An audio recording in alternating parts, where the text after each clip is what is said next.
যখন তাকে পৃথিবীর দরিদ্র প্রেসিডেন্ট বলে আখ্যায়িত করা হতো, তখন তিনি বলতেন, আমি গরিব নই, গরিব তারা যাদের আরো চাই।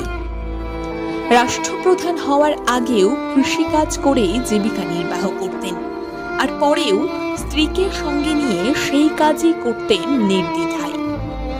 এমনকি রাষ্ট্রপ্রধানের প্রাসাদে কখনো পা মারাননি তিনি, থেকেছেন জরাজীর্ণ নিজের বাড়িতেই। ব্যবহার করেছেন বাপ দাদার আমলের লজ্জরে গাড়ি, পুরনো সেই গাড়ি চালাতেন নিজেই। রাষ্ট্রীয় প্রয়োজনে বিমানে চড়লেও কোনোদিন প্রথম শ্রেণীতে চড়েননি, চড়েছেন ইকোনমি ক্লাসে।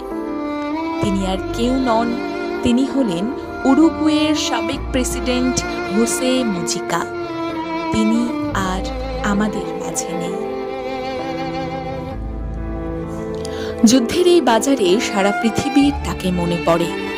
যুদ্ধ আর অস্ত্র উৎপাদনের বিরুদ্ধে ছিলেন সর্বদা। তিনি সব রাষ্ট্রপ্রধানদের বলেছিলেন, এসব খাতে বিনিয়োগ বন্ধ করে মানব কল্যাণে বিনিয়োগ বাড়াতে। চোখ বন্ধ করে উরুগুয়ের বারবার প্রেসিডেন্ট থাকতে পারতেন, কিন্তু ইচ্ছে করেই অবসর নিয়েছিলেন প্রেসিডেন্টের পদ থেকে। তবে কৃষিকাজ থেকে কিন্তু অবসর নেননি তিনি। তার এই জীবন আমাদের অনেকের কাছে অনুপ্রেরণা হতে পারে।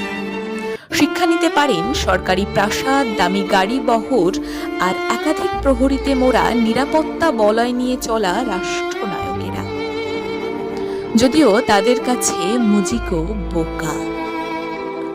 আমরা ভৈরব নিউজ নেটওয়ার্ক পরিবার কুর্নিশ জানাই সেই রাষ্ট্রপ্রধানকে। তার মৃত্যুতে আমরা শোকাহত।